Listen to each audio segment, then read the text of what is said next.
Assalamualaikum warahmatullahi wabarakatuh. Salam dan bahagia untuk guru-guru hebat di seluruh Indonesia. Perkenalkan kembali, nama saya Dudi Supriyadi, salah seorang guru di SMP 4 Gajah Desa Kabupaten Ciamis. Dan pada kesempatan ini saya akan mencoba mengupas aksi nyata tentang refleksi diri dengan tema melatih regulasi diri. Pengertian refleksi.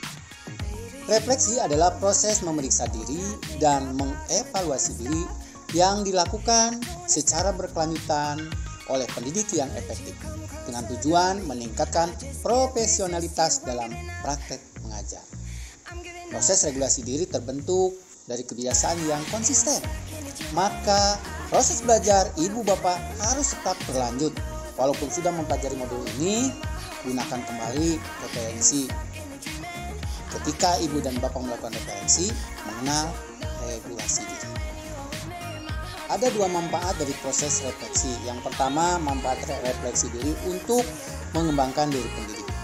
Di mana ada 4 unsur dari mengembangkan diri pendidik. Yang pertama, proses refleksi merupakan langkah pengembangan diri yang mendasar bagi profesionalitas pendidik. Proses refleksi akan membantu pendidik mempertahankan rasa ingin tahu dalam kegiatan belajar pribadi dan mengembangkan kebiasaan inquiry yang mendorong perubahan diri dan perbaikan terus-menerus dalam praktek mengajar.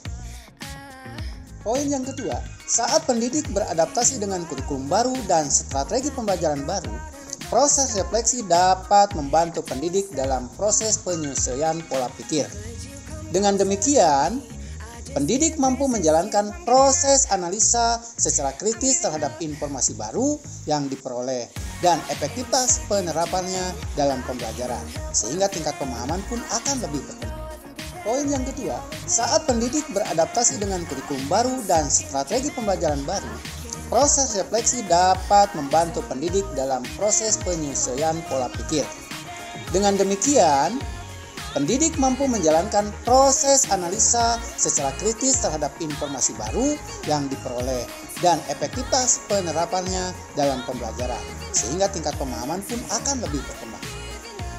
Proses refleksi yang telah dilakukan tentunya akan menampilkan keberhasilan maupun kegagalan pendidik.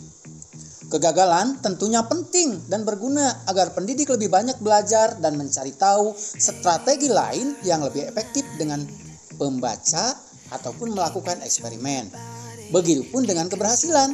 Strategi yang telah digunakan belum tentu dapat diulang dan menghasilkan kesuksesan yang sama. Merupakan poin yang keempat, pendidik dapat mengevaluasi proses pembelajaran, menentukan bagian yang perlu dipertahankan, dikembangkan, atau perlu dimodifikasi, sehingga pendidik memiliki wawasan yang lebih luas dan pertimbangan yang lebih matang. Manfaat refleksi yang kedua adalah meningkatkan kualitas pembelajaran. Dari hal ini terdapat 4 faktor. Yang pertama, proses refleksi akan mendorong pendidik untuk berlatih berpikir kritis tentang hasil rencana pembelajaran yang telah disiapkan. Selanjutnya, pendidik dapat mengupayakan berbagai solusi kreatif untuk mengatasi hambatan dan menemukan cara-cara inovatif untuk memperbaiki keterampilan mengajar.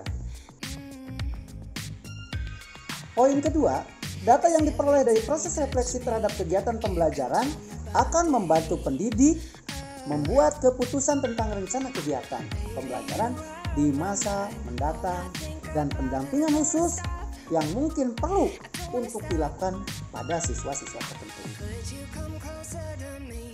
Poin ketiga, proses refleksi mendukung pembelajaran yang berpusat pada siswa.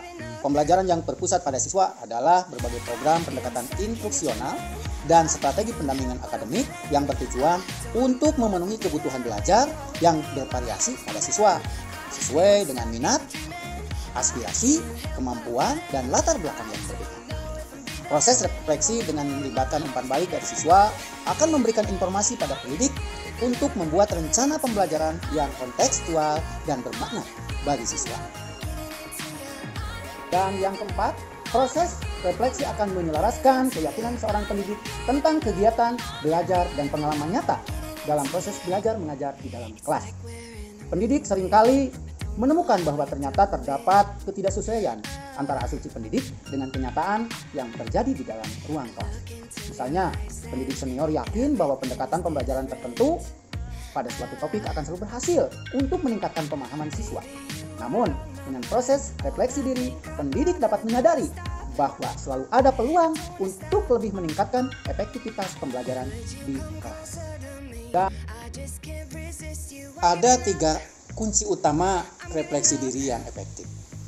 Pertama, luangkan waktu buat jadwal rutin refleksi diri dan pastikan kita tidak terburu-buru dalam menjalani prosesnya. Yang kedua, pastikan hasil refleksi tercatat dengan baik. Kita bisa menuliskan di dalam jurnal pribadi sebagai pengingat akan proses serta progres refleksi yang telah dilakukan.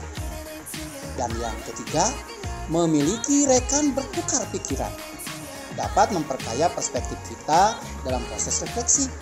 Pilihlah teman kita yang cukup jujur dan kritis dalam mengevaluasi proses pembelajaran yang akan maupun telah dilakukan. Lalu, apa yang akan terjadi jika pendidik tidak memiliki kebiasaan refleksi?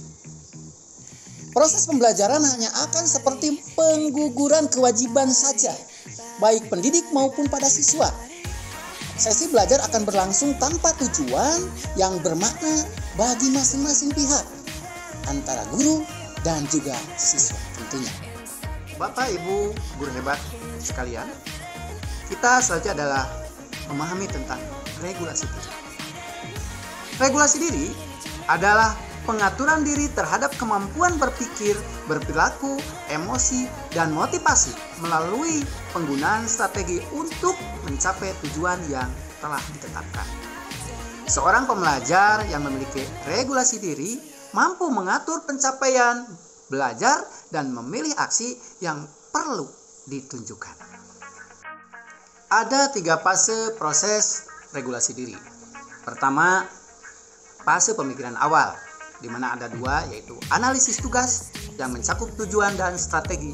Dan yang kedua, motivasi diri, yaitu mengelola motivasi dan pengembangan keyakinan pada kemampuan diri, serta kesadaran akan keyakinan dan minat diri pada tujuan pembelajaran. Kedua, fase aksi, di mana terdapat 2 bagian, yaitu tentang pengendalian diri dan observasi diri. Ini kita bisa lakukan dengan membuat lembar pemantauan dan refleksi belajar mandiri. Dan yang ketiga, fase refleksi diri. Ini juga terdapat 2 bagian, yaitu penilaian diri, di mana kita bisa membuat tabel refleksi aktivitas belajar mandiri. Dan yang kedua, reaksi diri, di mana kita juga bisa membuat tabel memahami diri dan refleksi hasil belajar. Bapak, Ibu guru hebat sekalian, demikianlah yang bisa saya sampaikan pada kesempatan kali ini. Semoga bisa memberikan manfaat, khususnya bagi saya, umumnya bagi kita semua. Memahami diri butuh keberanian tinggi untuk jujur mengakui proses yang telah kita jalani. Salam dan bahagia. Terima kasih.